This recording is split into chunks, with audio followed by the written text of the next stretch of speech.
Selamat malam Bapak Ibu, saudara-saudari yang terkasih di dalam Tuhan.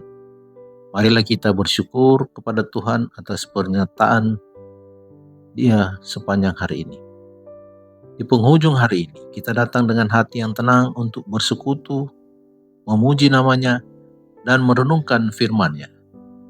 Kiranya Roh Kudus memimpin kita, sehingga firman menjadi kekuatan, penghiburan, dan penuntun bagi kehidupan kita.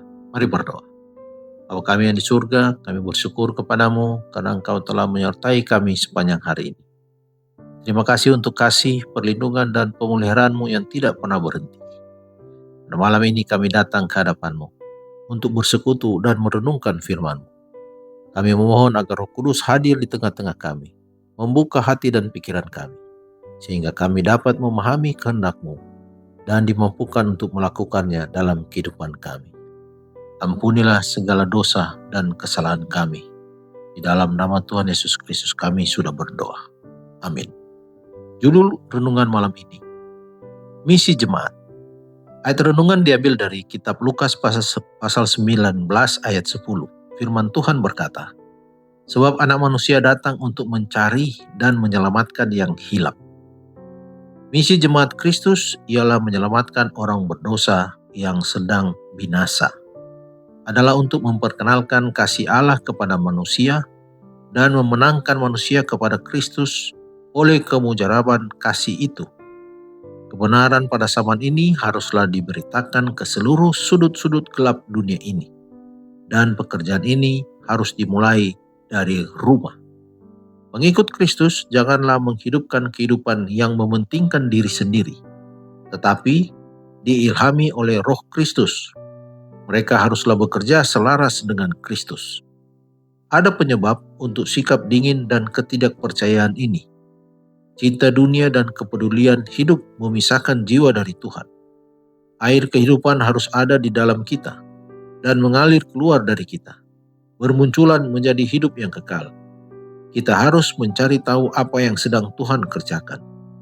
Jika orang Kristen menikmati cahaya kehidupan, mereka harus meningkatkan upaya mereka untuk membawa orang lain ke pengetahuan tentang kebenaran.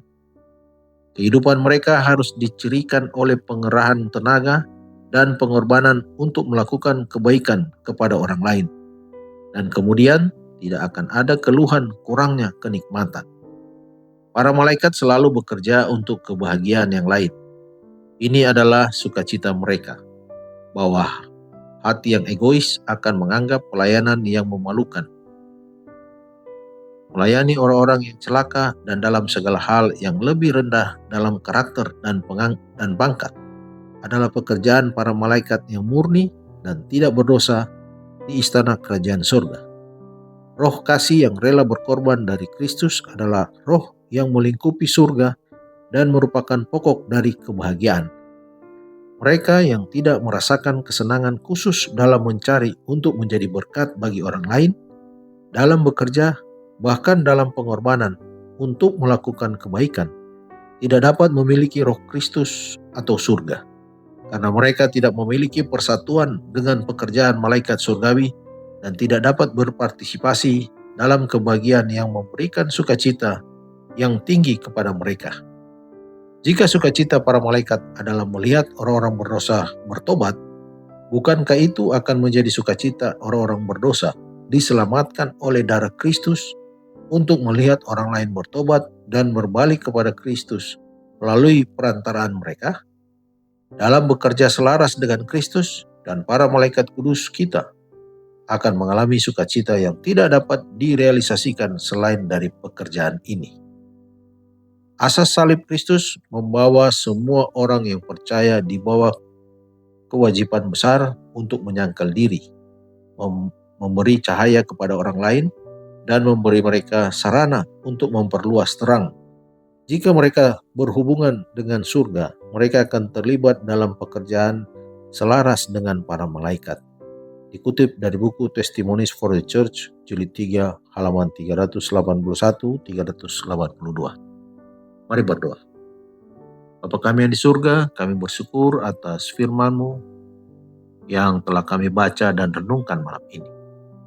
Terima kasih karena Engkau telah memanggil gerejamu untuk menjadi terang dunia dan membawa kabar keselamatan kepada semua orang. Tuhan, tanamkanlah dalam hati kami semangat untuk melaksanakan misi jemaat dengan setia. Mampukan kami menjadi saksi Kristus melalui perkataan, sikap, dan perbuatan kami, sehingga banyak orang dapat mengenal kasih dan kebenaran. Kami juga menyerahkan setiap keluarga, para pelayan, dan seluruh anggota jemaat ke dalam pemeliharaanmu. Kuatkan mereka yang sedang sakit, hiburkan yang sedang bergumul, dan berikan hikmat kepada setiap pemimpin gereja, gembala jemaat, dalam menjalankan pelayanan sesuai dengan kehendak-Mu. Kini kami menyerahkan malam ini ke dalam tangan. Berikan kepada kami istirahat yang tenang, pulihkan kekuatan tubuh, pikiran, dan roh kami. Bangunkan kami esok hari dengan semangat yang baru untuk hidup bagi kemuliaan nama-Mu dan setia melaksanakan misi yang telah Engkau percayakan. Di dalam nama Tuhan Yesus, kami sudah berdoa dan bersyukur. Amin. Selamat beristirahat. Tuhan Yesus memberkati.